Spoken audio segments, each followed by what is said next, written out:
Hi everyone, welcome to the Highlights from Ukraine podcast, your daily audio summary of the latest news reported in the Ukrainian media. My name is Artem, and here is the news. 981 days less the Russian invasion of Ukraine. President of Ukraine Volodymyr Zelenskyy gave an interview to the South Korean media KBS, reports Ukrainska Pravda. He said that Ukraine expects a military clash with the North Korean military in the coming days. Zelenskyy also stated that he is aware of approximately 3,000 North Korean soldiers currently stationed in a Russian training camp, with plans for this number to rise to 12,000. Quote, agreements are also being negotiated between Pyongyang and Moscow to send engineering troops and civilians to work at military plants in the Russian Federation, unquote, he added.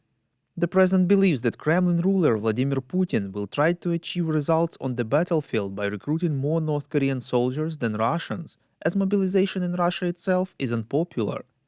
Zelenskyy stressed that Ukraine will be ready to exchange North Korean soldiers for Ukrainians. The president believes that the Kremlin leader is testing the world's response to the presence of North Korean military forces in Kursk Oblast, observing that so far the reaction has amounted to quote-unquote zero. A journalist also asked Zelenskyy whether Ukraine plans to request the International Criminal Court to issue an arrest warrant for Kim Jong-un, considering that he is actually an accomplice in Russia's war against Ukraine, similar to the previous case with Kremlin leader Vladimir Putin. Quote, we will make a decision after North Korea's army is used against Ukrainian citizens. However, if South Korea supports our initiatives, then I believe together with allies we are ready to take the appropriate steps, unquote, said the president. In the same interview, Volodymyr Zelenskyy stated that Ukraine will not make territorial concessions regardless of the results of the US elections or the level of continued support from the United States. Quote, a new US president could either strengthen or reduce support for Ukraine. A reduction in support would give Russia more chances to occupy us and would limit our ability to win this war. In the case of Trump, given his stance as a man of action, he has declared he wants to end the war quickly and find some model for doing so. However, if Trump in the end of victory seeks to force Ukraine into surrendering its territory as a way of making a deal with Russia, I don't see this as feasible, unquote. Zelenskyy underscored that Ukraine will not recognize its occupied territories as Russian. Quote, no matter what anyone wants, who wins in the United States, or how long Putin remains Russia's leader, it's simply impossible, unquote. Commenting on Ukraine's military actions in Russia's Kursk Oblast, Zelenskyy specified that Ukraine does not need Russian territories, but simply creates a buffer zone. We would really appreciate if you could recommend us to your friends and family, as well as share information on social media. This way more people would learn about the podcast and truth about Russia's invasion of Ukraine.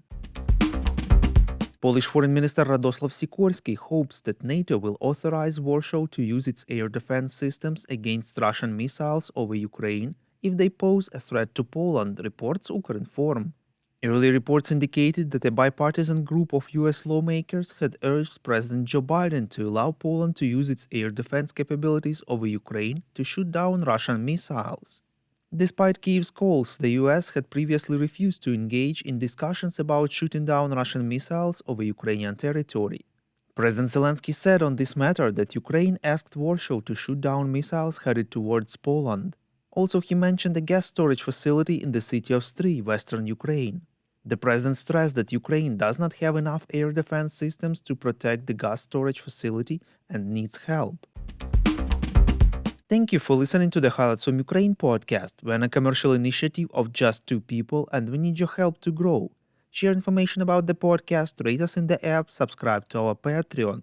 With your support, we are getting better. We call on you to demand from governments of your countries to impose the toughest sanctions possible on Russia and its citizens to stop their invasion of Ukraine.